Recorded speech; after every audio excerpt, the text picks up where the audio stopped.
If you're a father who has a daughter who loves superhero films and maybe you haven't been able to find that right film to share the genre with your daughter, this is it. With Wonder Woman, you're actually getting a true origin story, not bogged down by the fact that DC Comics and their movies are all connected together trying to build a bigger universe via what Marvel Studios has done. We've already met Wonder Woman. We met her in Batman vs. Superman. The other night you took something that doesn't belong to you. Her role in that movie was actually one of the few things that wasn't critically panned. As David knows, in the past I've been a little bit harsh on the DCEU films, the Justice League era. Suicide Squad, I felt like the second half was mired in problems. I felt like Batman vs. Superman was all over the place. I understand. And the middle of the film was just a mess because it was trying so hard to point toward Justice League.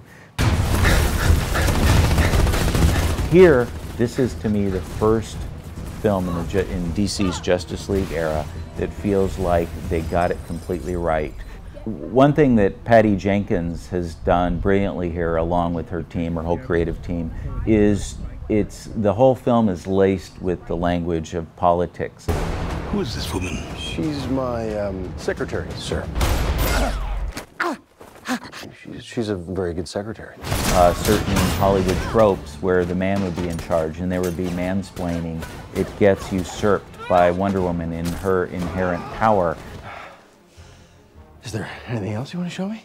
You know, Gal Gadot's performance as Wonder Woman, as you mentioned, you know, she's in an era where a woman is supposed to know her place, you know, not be on the battlefield, not be in the boardroom planning the battles. And each time she's met with the resistance that says, you're a woman, you can't be here, you know, she doesn't pull out the bracers and start whipping people up with the lasso. She just kindly says, that's not how it's going to be, that's not how I do things, this is how I'm going to do it, and you'll accept it that way. But this, I think, is the first superhero movie in the modern genre where fathers will be able to take their daughters to the theater and say, hey, here's a hero I'd like you to emulate. Yeah.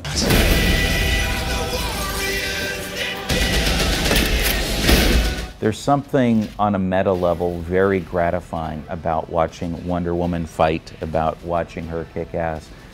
What that speaks to, it's not just of the moment, it's not just about the DC universe.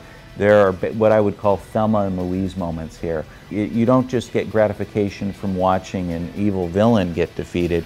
There is also almost a satisfaction that goes against decades of cultural conditioning, I would say, where it feels like Wonder Woman is speaking to how women in costume have been portrayed for almost as long as there's been a moving camera.